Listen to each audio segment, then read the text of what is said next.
You're listening to the Big Cast, your source for the latest in financial technology. Brought to you weekly by the Best Innovation Group, with your hosts, John Best and Glenn Sarvati. Welcome to another edition of the Big Cast. My name is Glenn Sarvati on behalf of the Best Innovation Group, where we like to do cool things with financial technology. And we like to bring you some of the thought leaders here every week with new content every Tuesday on the Big Cast. And I think we've definitely met that criteria this week. I'm very excited to be speaking with Caroline Willard, who is the CEO of the Cornerstone Credit Union League. And more importantly, I think maybe, or equally importantly, she's the vice chair of CUNA's board of directors.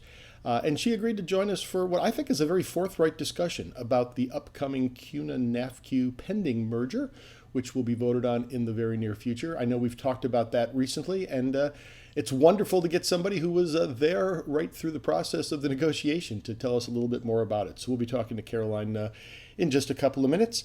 Want to remind you, you can always find out more about the Best Innovation Group by checking out our website, big-fintech.com. If you're a regular listener, you know I always direct you there, but I've got someplace else to direct you this week, and I don't think that our Grand Poobah, John Best, is going to mind, because my guess is that he probably checked off one of his bucket list items last week.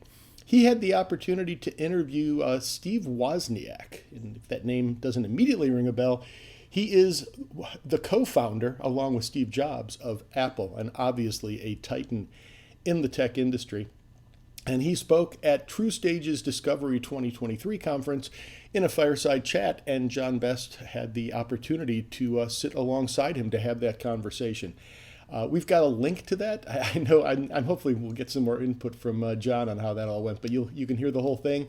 Again, True Stage, if you haven't kind of gotten used to the new name yet, is the new branding for CUNA Mutual Group. And this was their conference. It took place just earlier this month in August. So you can check that out at the True Stage website, but we've got the link for it for you right here in the BigCast show notes, which you can find at big-fintech.com or wherever you pick up the podcast. You should see the show notes in Apple Music, Spotify, etc. So do check that out. Another new one I want to kind of public service announcement, kind of give a little bit of visibility to. A new project, as many of you probably are aware, I feel particularly passionate about the Ukrainian relief effort and the conflict going on in the Ukraine. You may recall we actually spoke, I don't think anybody can forget, if you were at CUNA back in 2022, Antonio Mura from the Ukrainian Self-Reliance Credit Union on stage in the very, very early days of the conflict when the Russians had invaded. And we spoke to him on the podcast as well. Obviously, lots of people trying to figure out the best way they can help in this relief effort. A couple of our friends in the credit union industry have launched a new initiative. Stephen Bugg, the CEO of Great Lakes Credit Union, I happen to be going at a 40-year member status with them right now, and Tim Williams, the CEO of Snowfalls Credit Union in Washington State. They have set up a new fund, the CU Relief Fund for Ukraine. And they're focused specifically on looking to partner with other credit unions to spread the word, get involved, and an opportunity to put the helping people message out for the purpose of good directly to your membership as well as part of this initiative. You can find out more by going to curelieffundforukraine.com. Relatively straightforward, curelieffundforukraine.com. But if that's too long for you, again, check out our show notes, and you'll find more detail about that right there. Another story that came up that kind of caught my eye, not directly immediately banking and credit union related, but I think you'll see the connection in a second. I thought this was fascinating. Trader Joe's, there was apparently one of those internet rumors that suddenly pops up and have to be tamped down. Apparently there was talk on the internet that Trader Joe's was about to launch self-service checkout as you left their stores. This rumor got people pretty upset, and the CEO very consciously went out and made the statement, no, that is not our business model. That is false. We are not going to self-service checkout. I find this fascinating because if you think about, the whole notion of self-service, we talk a lot about how everything's going self-service in the banking and credit union industry. You have to have a digital presence. All of that is true. Now, why is that different in terms of a setting like this when you're talking about groceries? I was trying to compare, especially when you think about Trader Joe's. The reputation is they serve a young demographic, which tends to be more digitally focused. It's a product that actually you're going there for convenience. Um, there's a couple of differences, but I found that kind of interesting. And then I thought about, okay, what are the differences in terms of why would Trader Joe's be different than an online banking experience? Well, for one thing, with Trader Joe's, you've already made the decision to leave the house. If and again, you might get into that conversation. Okay, well, if you've made the effort to go to the branch, do you want to engage with a kiosk? Okay, that might be an interesting question along those lines. And it's also interesting that the lines do tend to be pretty long. If there's one thing that does tend to be the longest process at a Trader Joe's, at least in my experience, it's waiting in the checkout line. They're very efficient. They're very friendly about it, but there's a lot of people trying to get out of there. I don't think that self-checkout's going to solve that problem, because the people who are trained in doing that checking and bagging are probably a lot faster at it than the folks who are going through self-checkout. It's certainly been my experience at other grocery stores and pharmacies and things like that. And I am not a fan of the self-checkout in those places. And it occurs to me also, another thing that you hear about in grocery stores that Trader Joe's has not done. They have not moved in the direction, at least to my knowledge, I have not seen them doing pickup or delivery, curbside delivery, pre-order, things like that. You go in there, you go to the store, and it's a personal connection. I mean, part of their whole model is they've got very well-trained staff, and they have a conversation with you, which, again, feels to me like the branch. So, that whole notion of what people want, particularly young people, again, if I can generalize in terms of the demographic for Trader Joe's, there still seems to be an interest in that. So I think there's more to be said about lessons learned there, but Trader Joe's might be a conversation item in terms of maybe bucking the trend and a lesson learned as far as how we approach the digital solution, which again, I am not poo-pooing by any stretch of the imagination, but I think it's in addition to as opposed to in place of. Let's get on with the main attraction. Caroline Willard. As I mentioned, I've been very interested in this the merger that's pending at this point, agreed to, but subject to a vote by members of both NAFCU and CUNA coming up. And I've wanted to have a greater conversation about that. Full disclosure, I actually do work with CUNA. And I am a big supporter. I think this is a very good idea. I think I've said that on the podcast before, and you'll hear that I say it to Caroline too. I have a hard time coming up with rationale why this would not be a good combination. I think it makes perfect sense. What I wasn't interested in is just having a conversation with a spokesperson coming on and just giving talking points. I saw last week that Caroline Willard had written a piece for CU Insight magazine about it, where she actually was a lot more forthcoming than I might have expected somebody in her position of having been there kind of on the ground floor as part of the communication. So I reached out to her, asked if she'd be interested in talking, and I was overjoyed that she took me up on that offer. So with no further ado, let's get on to our conversation. With apologies to Jim Nussel and Dan Berger, I think I've got the most qualified person here to talk about the pending CUNA-NAFCU merger that I can think of. Caroline Willard, CEO of the Cornerstone Credit Union League and the vice chair of CUNA's board. Thanks so much for taking the time to talk about this. Obviously, it's a timely issue and would love to get your perspectives. Yes, and I'm sorry, I'm still laughing about your opening comment because I'm not sure anyone else would say that, but I probably do have, just a unique vantage point. It's one way to look at it, and I've been really, I guess, honored. It sounds like such a trivial, right, kind of word, but it's been fascinating to get to be a part of this process. So I'm excited to talk about it today. And one of the reasons I say that is in your day job, outside of the CUNA vice chair role, in your day job leading the Cornerstone League, you've gone through a combination yourself just over the course of the last, 8-9 months, right, with Heartland? Yes, exactly. And, the motivations were a little different. And, in the case of Heartland, they did have a vacancy in the CEO role, and that always sort of invites the discussion of, well, do we hire another CEO or do we do a merger? But I think what is common in both cases, although not the driver for CUNA and NAFCU, is that there has been a consolidation in a number of credit unions. And so that inevitably, even if it's tangential, it inevitably brings up the idea of scale, right? And And so we're not manufacturing lots of new credit unions. There are some in the Cornerstone footprint. I think we've seen 5 new credit unions in 6 years, but quite on the other side, quite the opposite is happening. We are seeing a lot of mergers happening. And so when you're a trade association, you really do need to look at that. Where is our scale coming from and how can we gain efficiency? But again, that wasn't the number one, de facto thing that drove the CUNA NAFCU discussion. And I definitely I think I've been thinking the same thing, particularly with regard to the consolidation of the state leagues, because on a microcosm basis, you're talking about a smaller base of credit unions from which you're actually marshaling your resources to work in consolidation.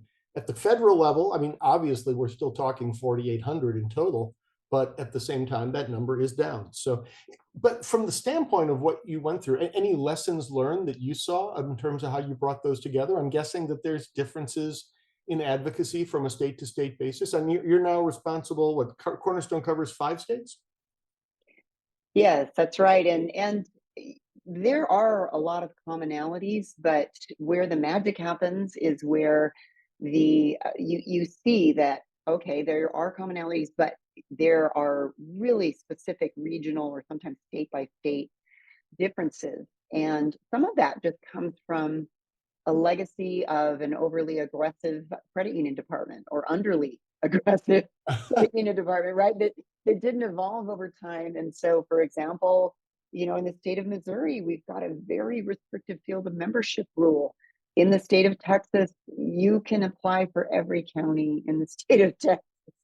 And so there are these pretty significant differences. And so what we learned with the Cornerstone Heartland merger is that the only way to be successful at it is to have boots on the ground in each of the state capitals and to respect those local differences.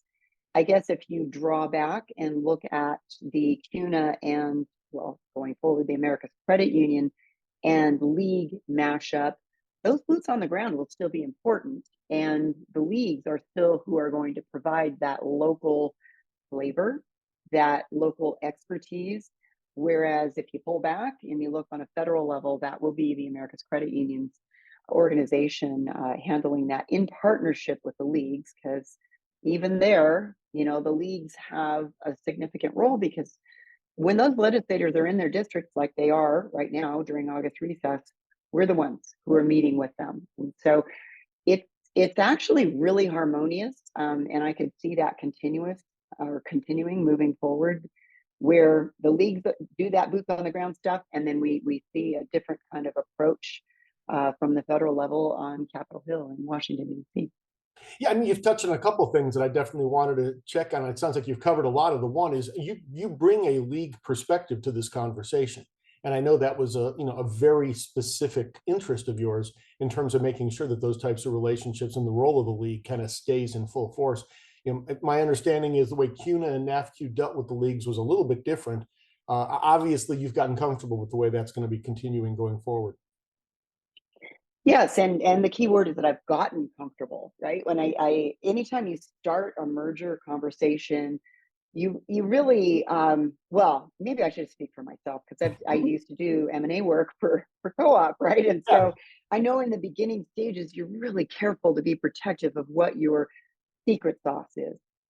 And for the CUNA League system, I knew that part of the secret sauce was that tight connection between CUNA and the league. And so, yes, I had my antenna up and I was watching for the preservation of what was really good about that.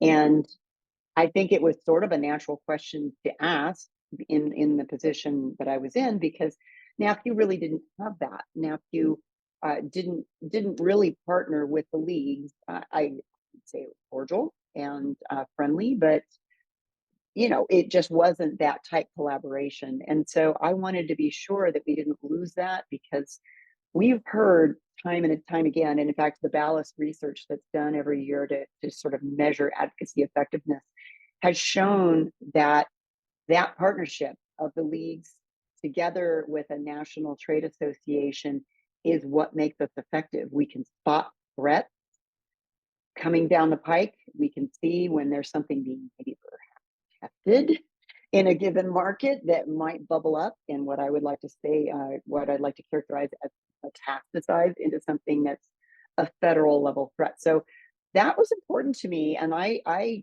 was frankly very protective of that in the early stages of the merger negotiations. And over time, yes, I got comfortable because I could see that there was a great deal of respect for the track record that that partnership had created. So it over time we figured it out.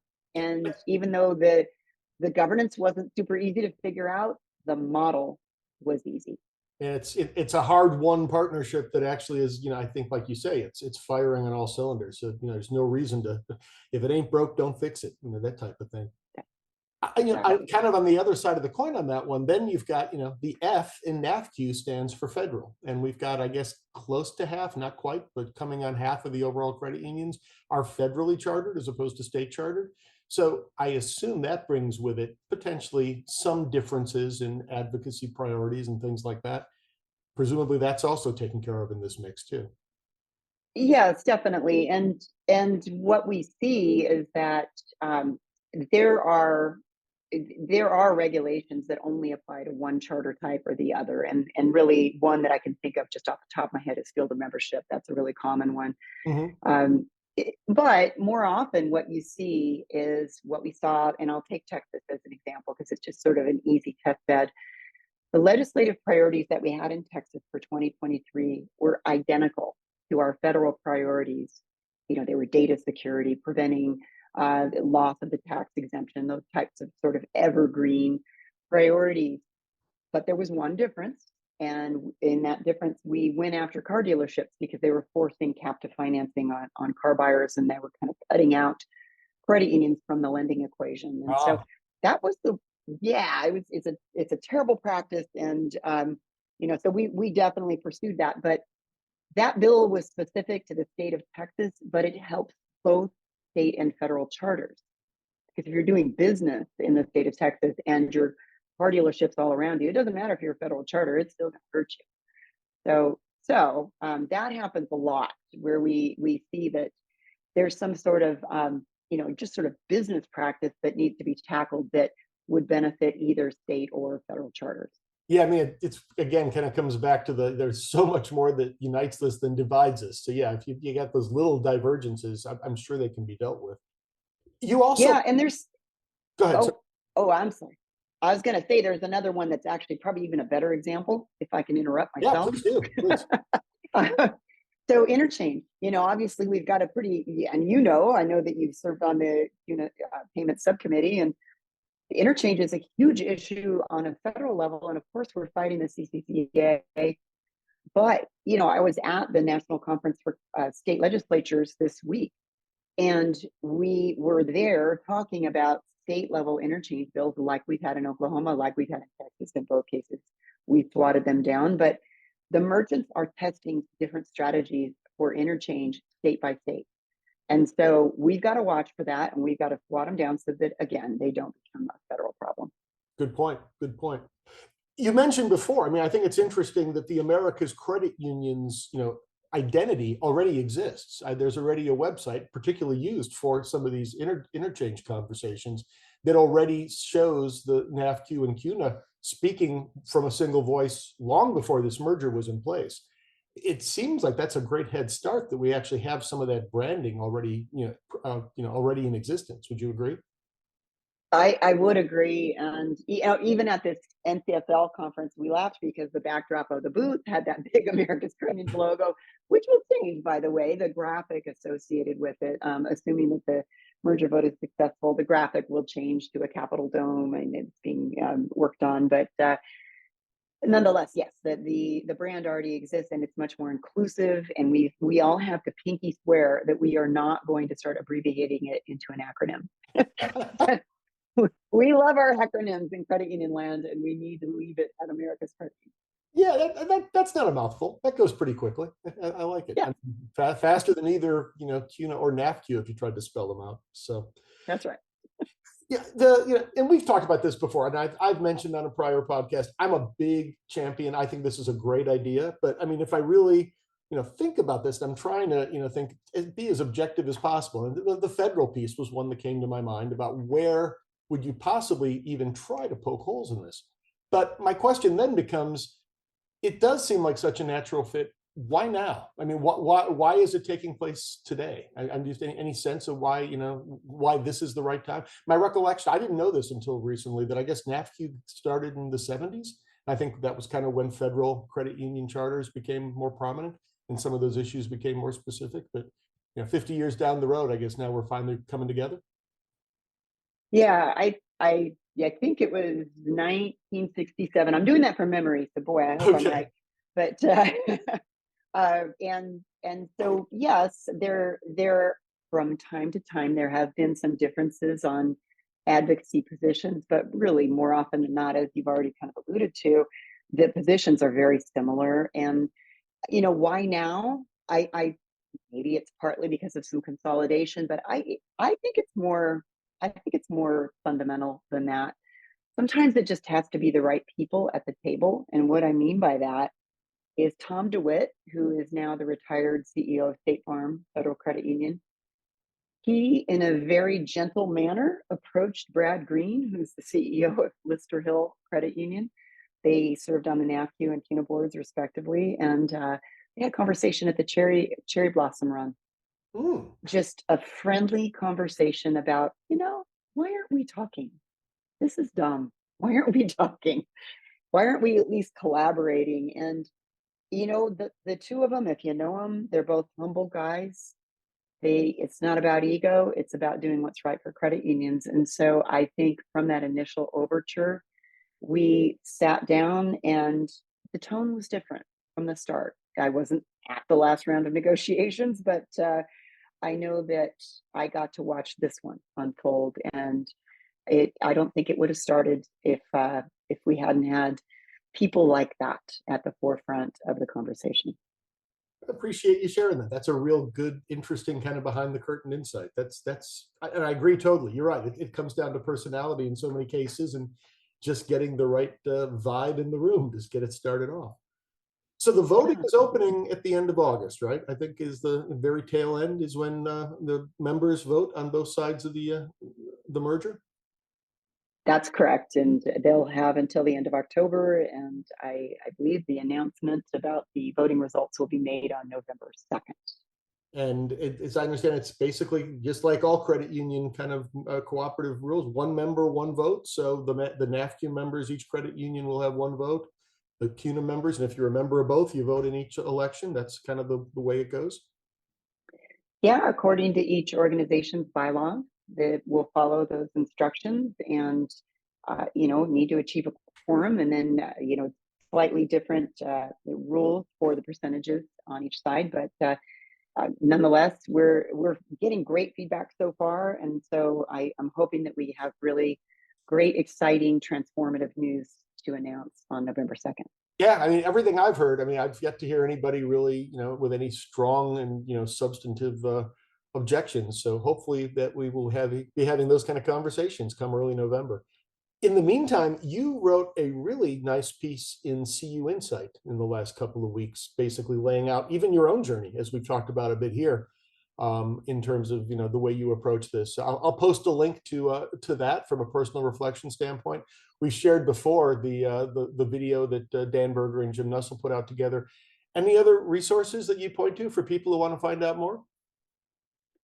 Well, certainly both the CUNA and the NAFCU websites have more details on them, and I know that both CEOs are really interested in talking to anyone who has questions, and so I got off the phone with Jim Nussel just a little bit ago, and I know they've both been out talking to folks, and so they're trying to do at least as much listening as they're doing talking. So I would encourage anyone who had questions to get in touch with either Dan or Jim. If everything goes as planned, I can't even imagine the added buzz that's going to be in the room at the GAC next year. Already, I think we were setting attendance records, at least for the recent past, and this will make it even more exciting. It'll be a coming out party. Yes. Caroline Willard, the Vice Chair of CUNA and the CEO of the Cornerstone Credit Union League. I really appreciate you taking the time. It was great fun, Glenn. Thank you so much for having me. So again, great appreciation and thanks to Caroline for sharing those thoughts with us. And as I've said before, I think it's a very natural combination. I'd like to think that this vote is fairly much a formality. Obviously, both sides get their voice. And I've seen people say, not in all cases do you wind up with such a clear opportunity for the members to have their say. In this case, the members being the credit union members themselves, not the individual consumer members. But we'll be hearing more about it over the course of the next couple months as the vote takes place. With that, another episode of the Big Cast in the books. My name is Glenn Sarvati. You can track me down via my firm 154 Advisors. You can find me on LinkedIn or X. You can find the Best Innovation Group on Twitter at X, whatever you want to call it, at Big FinTech, or our Grand Poobah, John Best, at JB FinTech. You can find us on our own website, big-fintech.com, where you'll find a lot about the latest in terms of generative AI support, all the other solutions and services that we provide along the line for credit unions to help them get modernized and deal with the latest and greatest in technology focused on the financial services industry. You can always find more. We have new content posting pretty much every Tuesday. You can find us on Apple Music, on Spotify, wherever else you pick up your podcasts, or just go to the website. You go to the media tab, you're going to find a whole bunch of past episodes you can catch up on as well. With that, please join us again next week. Subscribe if you like, if you'd like to get a reminder to do so. We'll have fresh content next Tuesday. Until then, thanks for listening. Check back each week for the latest from the Big Cast. Or better yet, we hope you'll consider subscribing for free via Spotify, Stitcher, Apple, or wherever you get your podcasts. If you have questions or comments, we'd love to hear from you. Tweet us at Big FinTech. Email info@big-fintech.com. Or visit us at big-fintech.com and click on the Media tab, where you can post a comment or check out our archive of hundreds of past episodes. See you next week.